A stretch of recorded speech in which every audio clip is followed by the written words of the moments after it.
大家好，我是阿草。今天这部是要介绍最近在韩国很红的流派贪官雷锤领动之眼西游西。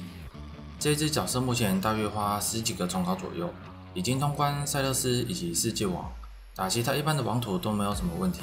刷图的手感是非常的好。因为西游西就是旋风斩按住转过去而已，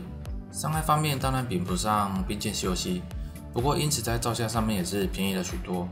在防御方面也下了不少功夫。成型时在藏身处没有喝水的时候，护甲有2万多，以及避免点燃、变动、感电等等。个人认为是个生存还算不错的流派，而主要的伤害来源就是凛冬之眼和水世界的搭配。大家应该有看过上一季凛冬地雷和水世界的连锁效应，还有球力近期应该也会推出回音版本的凛冬之眼。主要的伤害构成都是大同小异。废话就不多说，我们直接进入流派的讲解阶段。先稍微讲一下是用什么技能通关剧情的。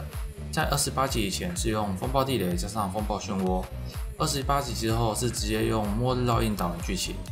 光环可以开探测寄兽和灰烬之血就好。整体的技能组合和天赋配置就像画面中这样，过程中都是使用仓库随便找的传奇装备来用，而且差不多全程都没有穿衣服，因为大部分的衣服都会降低跑速。整体大概花了5个多小时跑完。想要再详细一点的话，可以点右上角看一下直播的存档。打完剧情之后，大概练到70级左右再直接转型。建议是一次就准备好装备再转，如果装备有缺的话，很容易会转型失败。先来讲，我觉得应该要绑定的传奇装备，首先是武器沉默之雷，也就是雷锤，主要的就是触发插草的闪电法术，以及雷锤内建的技能连锁加1，这样子才能使用凛冬之眼和水世界的连锁搭配。如果是使用冰剑的话，则必须另外装一颗蛇草才能触发连锁。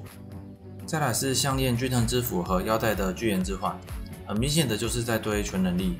因为雷锤要很高的力量和智慧才拿得动，再搭配硕子之处这双手套，可以很轻松的白嫖到很多能力，也完全的解决命中率的问题。腰带这边有个地方要注意一下，最后装备配完之后，智慧要大于力量，这样子才能拿到不会被感电。敏捷是一定是全能力里面最低的，所以也可以拿到不会被点燃。最后众神殿再选择海洋王之魂，这样子就可以拿到不会被冰冻。这样子这次角色就是免冰冻、免感电、免点燃的角色了。再来头盔使用暗眼之冠，附魔用凛冬之眼增加12%的碎片投射物，盾牌使用元素的庇护。因为这个流派的天赋有点果冻领取拿伤害，所以使用光环盾以及石化之血来达到贫血的状态。衣服我是使用忠诚之肤，增加100%的全域防御，对这个流派来说非常的实用，可以给我6000左右的护甲和400左右的能量护盾，还有插槽宝石等级加1的伤害。再来是2颗戒指都是使用硕戒底，分别要拿刺客印记、法术击中回血、法术击中回魔和减少主动效果。这4条词缀算是很必要的词缀，以及1颗的工艺必须要上减废引导技能的魔力消耗。这边再强调一次。法术集中回魔和减废引导魔力消耗，这2点是你玩西游记很重要的解决魔力方案。刺客印记、打王增伤和法术集中回血就不多说了。减少诅咒效果这一词要不要拿就看个人，因为判官的升华有增加奉献地面50%的效果，所以等于自带75%的免疫诅咒，再加上戒指的这一词就可以达到100%的免咒。而鞋子我就用一般的血抗跑速鞋子，星团只开了1组巨型和2组中型。剧情使用8天赋的冰冷星团，词缀最重要的是冰心，因为这个流派的能力值非常的高，所以这一次给了我们非常多的伤害。其他的词缀只要有用到就好了，并没有特别需要哪一词。而中级星团都是选用暴击星团来补足不够的暴击率，其他的珠宝也都是拿暴击率和暴击加成系列的。这里有个建议给想玩西游戏的玩家，想玩西游戏的话最好会要用 POB， 因为暴击率的部分在游戏里面是很难算的。直接用 POB 跑一跑会轻松很多。玩西游戏基本上命中率和暴击率100%是必备的，尤其是在打王的时候会有很明显的伤害落差。你可能会常看到自己的装备和别人差不多，可是打王的伤害怎么会输这么多？有很大的关系就在于攻速的调配以及命中和爆率有没有满等等的。我自己的装备就差不多讲到这边，再来讲一下想要变更强的话要怎么办。衣服有更优秀的选择，除了忠诚之肤之外，也可以选择君主之肤。只要关键天赋没有影响到流派运作就好了，不过缺点是技能宝石必须瓦过才能使用。下一件衣服则是缝影，这件衣服是拿红门女王调的祭礼素衣，拿去擦瓦的时候有机会变成缝影。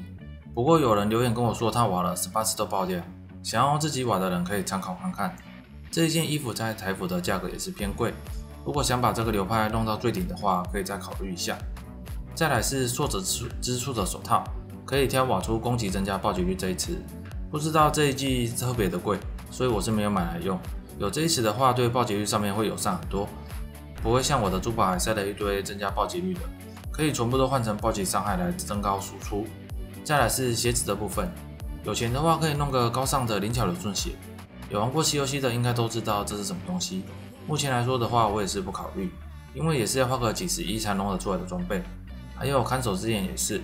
可以挑憎恨增加暴击率，也可以挑各类增伤的词缀，一切都是看大家的预算。我只用了一颗几十吸的狂热增加暴击率，还有那一瓶黄黄的水就不多说了。伤害提升的方法还有很多，我这只角色算是这个流派的最低端了。如果已经有存一些资金，想换点口味玩玩看的人，想尝试一下稍微便宜一点的西游戏的人，也可以来玩玩看判官雷锤西游戏。我们下部影片见，拜拜。